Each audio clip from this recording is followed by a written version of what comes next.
ظالم حارث نے جب حضرت مسلم بن عقیل رضی اللہ تعالی عنہ کے بیٹوں کو شہید کر دیا تو ان کی لاشوں کو دریائے فرات میں پھینک دیا اور سروں کو ایک بڑے تھیلے میں رکھ کر ابن زیاد کے سامنے پیش کیا۔ ابن زیاد نے پوچھا اس تھیلے میں کیا ہے؟ حارث نے کہا انعام و اکرام کی امید میں آپ کی دشمنوں کا سر کاٹ کر لایا ہوں۔ ابن زیاد نے کہا یہ میرے دشمن کون ہیں؟ جاؤ اور ان سروں کو صاف کر کے تشت میں رکھ کر میرے سامنے پیش کرو۔ حارث نے کہا مسلم بن عقیل کے فرزند ہیں، ان کے بیٹے ہیں۔ ابن زیاد اتنا سنتے ہی غضبناک ہو گیا، غصے میں آ گیا اور کہا تجھ کو قتل کرنے کا حکم کس نے دیا تھا؟ کم بخت، میں نے یزید کو خط لکھا ہے کہ اگر حکم ہو تو میں انہیں آپ کے پاس زندہ روانہ کر دوں۔ اگر یزید نے زندہ بھیجنے کا حکم دے دیا تو پھر میں کیا کروں گا؟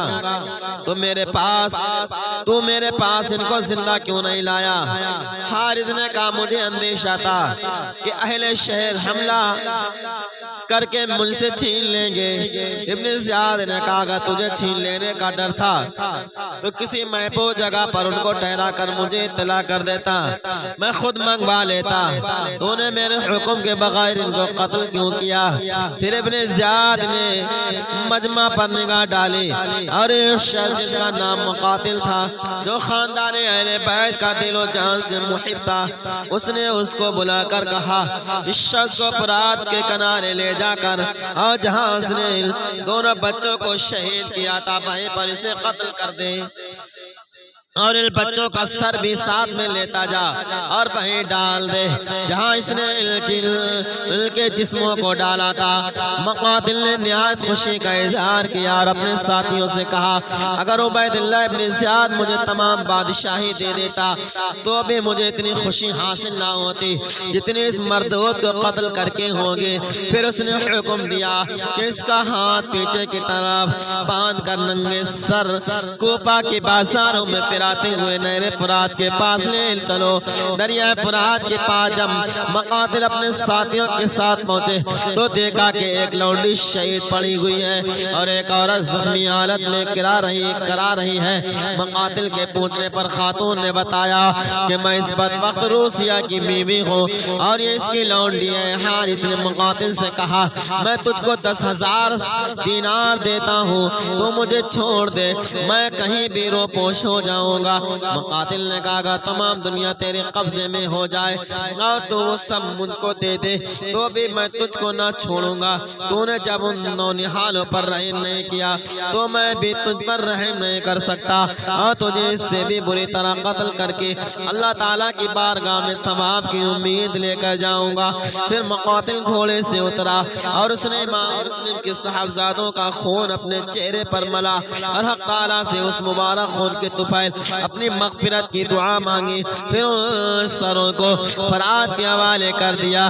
روایتوں میں آتا ہے کہ مقاتل نے جیسے ہی ان شہزادوں کے سروں کو فرات میں ڈالا ان شہزادوں کے جسم پانی کے اوپر آ گئے اور ہر ایک کا سر مبارک اپنے جسم کے ساتھ جڑ گیا اور دونوں نے ایک دوسرے کی گردن میں بائیں حمائل کر دی اور پانی کے بہاؤ پر بہنے لگے۔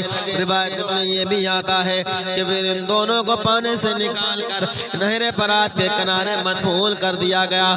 مروی ہے کہ مقاتل نے غلاموں کو حکم دیا کہ سب سے پہلے حارث کے ہاتھ کاٹ دیے جائیں، پھر اس کے پاؤں کاٹے جائیں، پھر دونوں کان کاٹے جائیں، پھر اس کی آنکھیں نکال دیں، پھر اس کے پیٹ پاڑ کر اس میں کٹے ہوئے اعضاء رکھو اور اس پر پتھر باندھ کر دریا میں ڈال دو۔ جیسے اس ظالم کی لاش کو دریا میں ڈالا گیا اسی وقت دریا کی ایک موج ابھری اور اسے کنارے پر اچھال دیا۔ مقاتل کے غلاموں نے اسے 3 بار دریا میں ڈالا مگر دریا نے اسے تینوں بار پھینک دیا۔ اس کے بعد ایک گڑھا کھودا اور اس میں اسے ڈال کر اوپر سے مٹی اور پتھر بھر دیے۔ تھوڑی دیر گزری تھی کہ زمین لرزنے لگی اور اسے زمین سے باہر اگل دیا۔ اس کے بعد وہ لوگ جنگل سے لکڑیاں لائے اور اس میں اس خبیث ناری کو جلا دیا۔ بعد ازاں حارث کی لونڈی کو باب بنی خزیمہ میں مدفون کر دیا گیا۔ نہ خدا ہی ملا نہ وصال صنم نہ خدا ہی ملا نہ مثال سلام، نہ ادھر کے رہے نہ ادھر کے رہے